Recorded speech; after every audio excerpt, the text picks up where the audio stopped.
So this is a very hardy, robust pumpkin. It is extremely insect tolerant.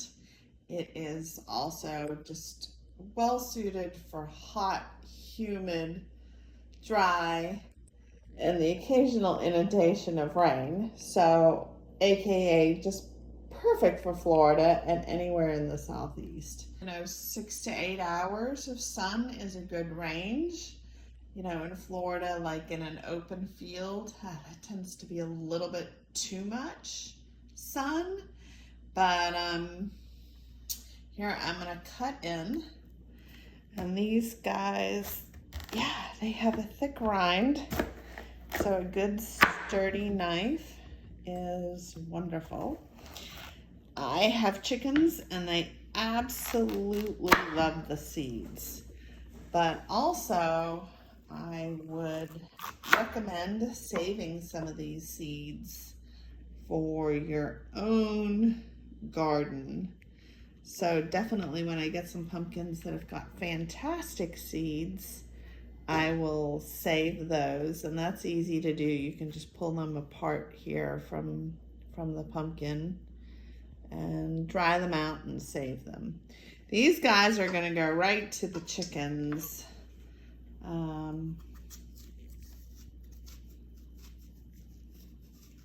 So you can use a spoon or a knife, whatever you have on hand.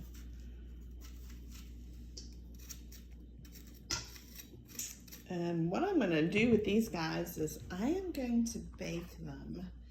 And 350, sort of for 45 minutes is perfect. And then that's my base. Then I have a nice cooked pumpkin, which is pretty much equivalent to a can of pumpkins. So you can add it to banana breads. You can do pumpkin soup with it. You can make a pumpkin pie with it. Any number. You could just stuff them with rice, stuff them with beef, whatever you wanted. The nice thing about these pumpkins is they store really well. And right here I have my compost jar. And this is the jar I have that just any kitchen scraps that I've got. So what I'll do is I'll save my kitchen scraps for 3 or 4 or 5 days. It's Florida, so it's nice and hot in the summer, and it'll get kind of stinky when my compost pile is fermenting, and then I know it's ready. Then it's time. I will take that outside and I'll go ahead and I'll dig a hole about 2 feet deep. With the compost fermenting, I'll bury that. I put eggshells in it. I put, bones, fruit, vegetables, almost anything. If I've got extra fat, I'll put that in there as well. And then I'll close the hole up and I will plant the seeds, depending upon the season, close to the hole where I buried all of my stuff. I buried about 2 feet deep so the raccoons don't dig up my pile, especially if I have bones in it. But then I'll plant the seeds on top, 2-3 inches underneath the ground. And what happens is you have an incredible reserve of fertility for your pumpkins. And occasionally I'll have pumpkin seeds coming up the following year, so 12 to 15, even sometimes 18 months after I've seeded the ground above a compost berry. So here I have my pumpkins. It's very simple. I just put a small amount of olive oil on them.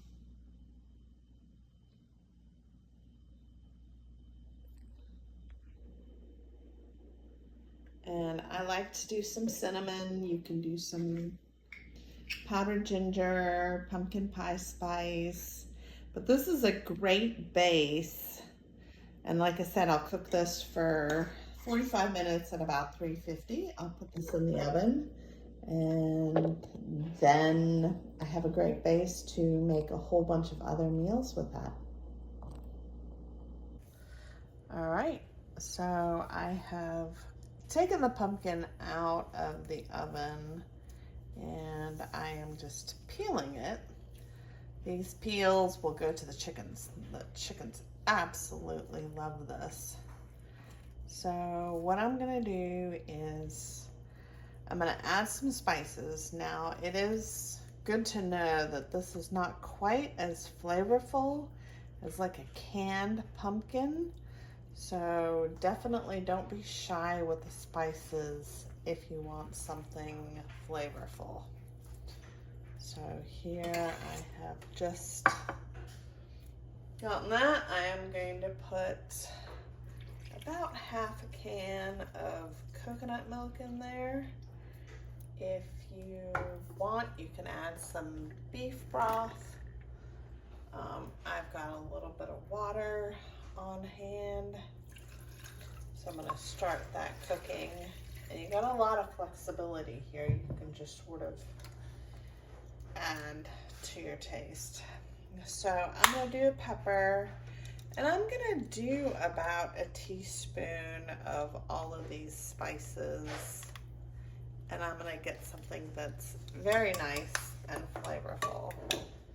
So I've got some pepper, I've got some coarse salt, which is great because I'm gonna use an immersion blender here.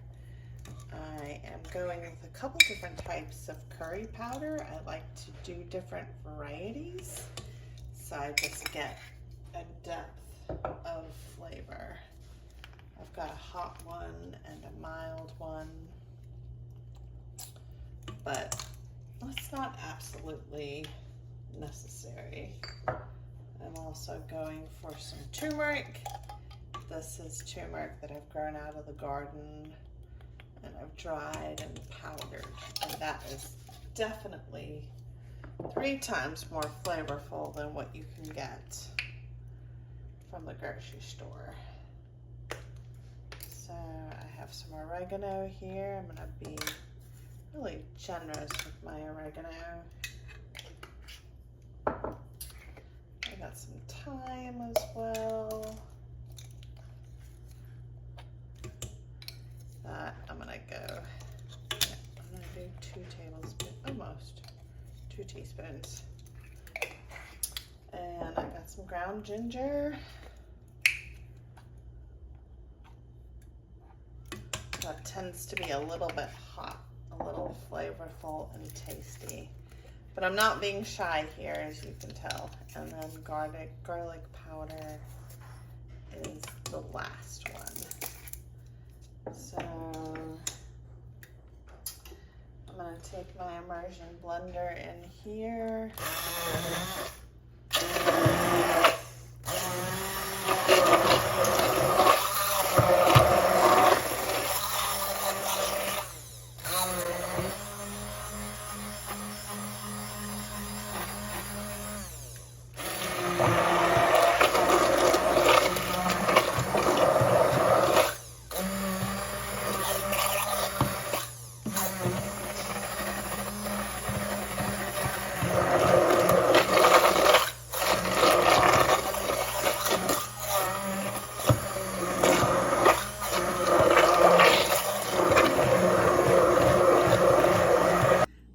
Good morning. I am going to do a quick pumpkin bread for breakfast.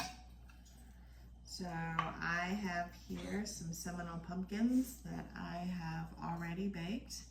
I did them for 45 minutes in the oven at 350. So I have my cube pumpkin, and I'm gonna get here like 3 cups of cubed pumpkin. I have got 5 eggs that are ready to go. Now you could do a crust with this, but I'm just choosing to do a quick pumpkin, and I think bread is a little bit, Here we go, a heaping teaspoon of baking powder. I'm gonna just do a dash of vanilla. I am gonna do about half a teaspoon of ground ginger. The ground powdered ginger is still a little bit fiery, so I don't want to do too much. Then I really like this pumpkin pie mix, and so I'm going to do a heaping teaspoon of that. And so then what I'm going to do is half a can of coconut milk. I'm going to put that all together. Now you could add some sugar, you could do a crust, but I'm trying to do simple this morning. Alright,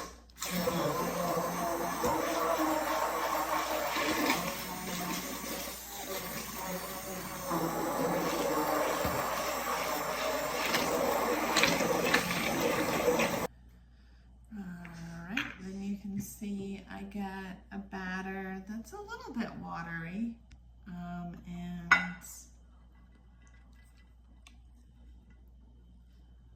yeah, I am going to pour it into a greased pan. And then what I'm going to do is I'm just going to bake this, and this is probably going to take about an hour. And this is just going to give me a savory pumpkin puree that I can serve for breakfast or dinner. I hope you enjoy. Thank you. So here is the pumpkin souffle just out of the oven. I'm going to do a little toothpick test, and it is pretty clean, so I know that that's ready. I'm going to let that cool, and then I'm going to taste it. Hello, friends. So here I have some Seminole pumpkin that has already been cooked for 45 minutes at 350, and we are going to make a little pumpkin pie-ettes. So I have got approximately 2 cups of cooked and cubed Seminole pumpkin. Now the Seminole pumpkin is quite sweet, so I don't need to add a lot of sugar, but then I also have 3 eggs. I'm going to pour that in, and I'm going to do 1 cup of gluten-free flour, just a heaping cup. Going to do 1 teaspoon of baking powder, a dash of vanilla extract. I'm going to do probably half a teaspoon of cardamom. I really like the flavor here. And I'm going to do 2 teaspoons of this pumpkin pie mix. I like the spices all together. Then I'm going to do a little bit of powdered ginger, a dash of powdered allspice, and a little bit of clove just to make it a little bit spicier. I'm going to do about half a cup of sugar,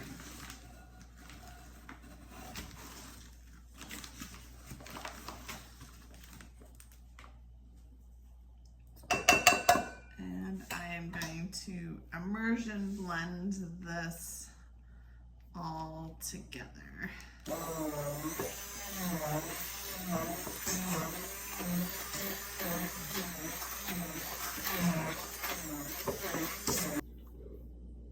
Okay, and then I need about half a can of some coconut cream or coconut milk or regular dairy, whatever you deem.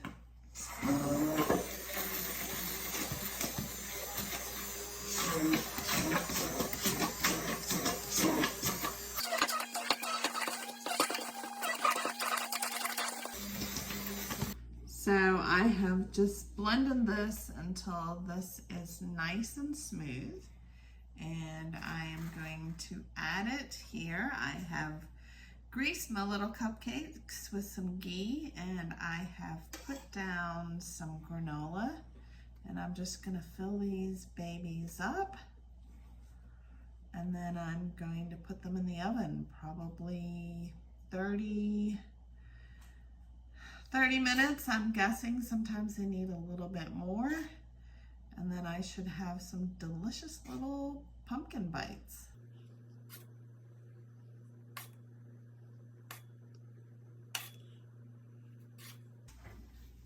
Ooh, warm